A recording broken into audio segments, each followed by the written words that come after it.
It's only taken 7 days, but now Elon Musk is slashing jobs at Twitter after reports that he cut his 7,500 workforce in half. And the method that has been used, brutal.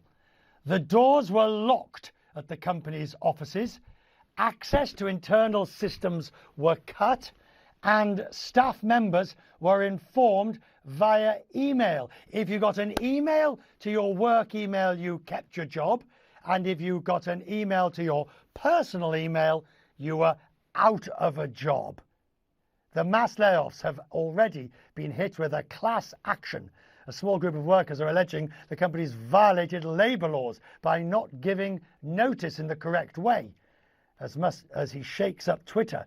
Now, of course, the problem is how it makes money. He's tweeted, Twitter has had a massive drop in revenue due to activist groups pressuring advertisers. Bernie O'Sullivan's with me. He's been covering this in all its manifestations. Let's do the firing first. This is, I mean, first of all, the lottery of where you got your email told you whether you'd been fired. Yeah, it was absolutely brutal. I think this email went out at about 8 o'clock or so on the East Coast here in the US last night. The email, not signed by anyone, not signed by Elon Musk, going to all staff saying, in the morning, if you get an email to your personal email, you're gone. If you get an email to your work email, you're still at the company. I've been speaking all day to lots of workers who have been let go. Look, some of them are kind of relieved. They're seeing the direction this company is going and they're happy to get out, but obviously many more devastated. And you know, we've been hearing a lot too how people are on visas, particularly foreign workers who are here in the US who may now have to leave the country and whatnot. So just devastation there, Richard. Now the point is here, he only has owned the company for 7 days. One could arguably make a biblical analogy about how long it took the Creator to make the world, but that's another issue. At least he rested on the seventh day.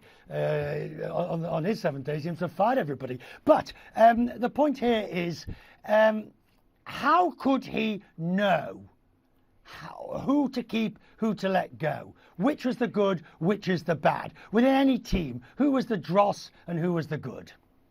There doesn't seem to be any rhyme or rhythm to it. I think that's that very question is what a lot of the people who were fired today are asking. How did they decide to fire me?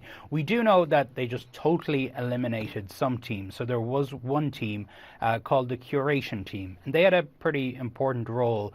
They would have had a very important role next week with the election here in the US of when there were viral lies, conspiracy theories, and we know we're going to see so much of that next week with the election.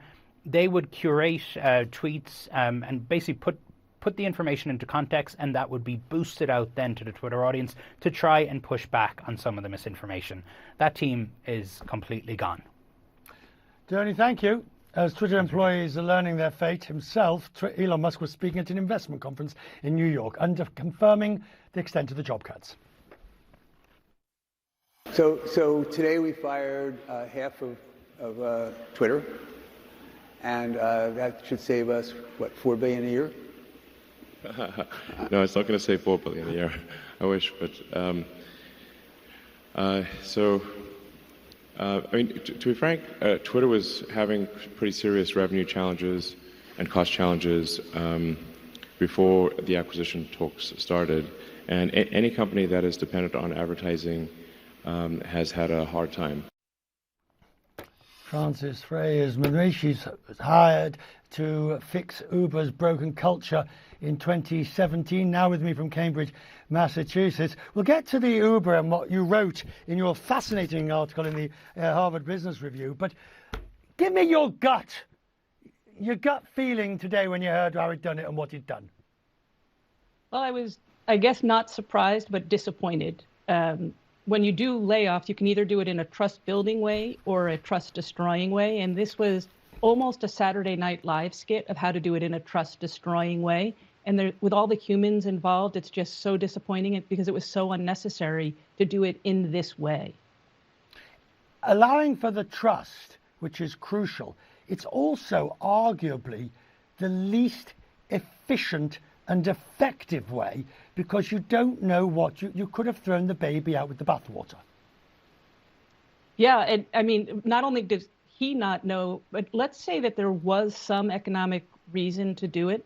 The way in which he chose to do it just showed everyone who he authentically is, which is someone that doesn't take care, doesn't really acknowledge the logic. He brought with him $1 billion of debt severance, $1 billion of cost. He's not taking any responsibility for that, for the way in which he purchased the organization.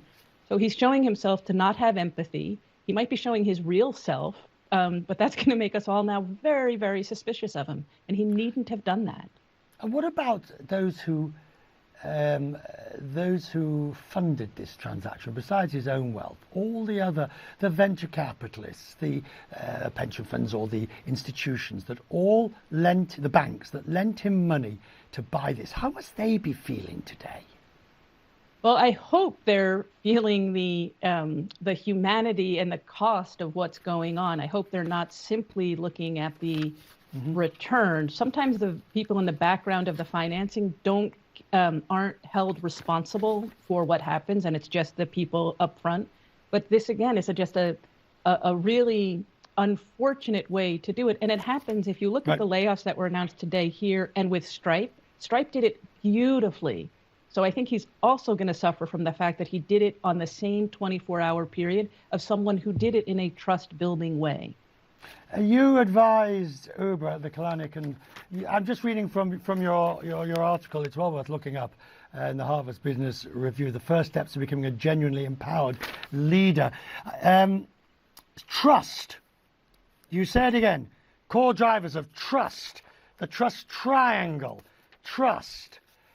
Can there be, I mean, at one level, I own it, therefore I do what I want. But can there be any rebuilding of trust here? Well, today would have been a great chance for him to have rebuilt the trust he lost in the first 6 days. And so this was a great opportunity. With each day that passed, we have more and more evidence to overcome him showing who he really is, which is, you know, so far, if you look at the data, it's someone that doesn't broadly care about the employees that left, how the employees that stayed care about the employees that left. So his logic is wobbly, his empathy is wobbly, and what I fear is his authenticity is really clear. So he could only rebuild trust if he, from this day forward, acknowledged that he didn't have empathy and start to have empathy and improve his logic. But that would require a learning mindset, and I'm not sure. Elon Musk is many things. I'm not sure he has a learning mindset. Francis, if he calls you up and says, will you take on the task, as Uber did, would you take it on? I only help good people win. He would have to convince me in that call he would have to acknowledge all of the problems he had, including today, and he would have to say, I'm open to changing starting now. Will you help me? Short of that, not a chance. Thank you for joining us. I appreciate your time tonight.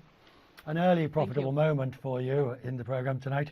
The tech guru Shelley Palmer has described today's firings methods by Twitter as twisted, where you got your email told you if you'd been fired. I call it grotesque. Firstly, because firing by email is callous and destructive in its own right. Secondly, because Musk has only owned Twitter for a week. His people can't know who is good, who is not, who should be kept, who should be let go. I can hardly imagine the previous management preparing the necessary dossiers for him to execute. And what about the banks and the investors who funded this purchase? Would they like their sons and their daughters to be fired in this way? It was in 1973 when the then British Prime Minister, Edward Heath, described the mining company Lonhro and its CEO, Sir Tiny Rowland, as the unacceptable face of capitalism. Having seen how Twitter's new owner carried out today's job cuts, is it not justified to ask whether we have a new example of capitalism's unacceptable behaviour?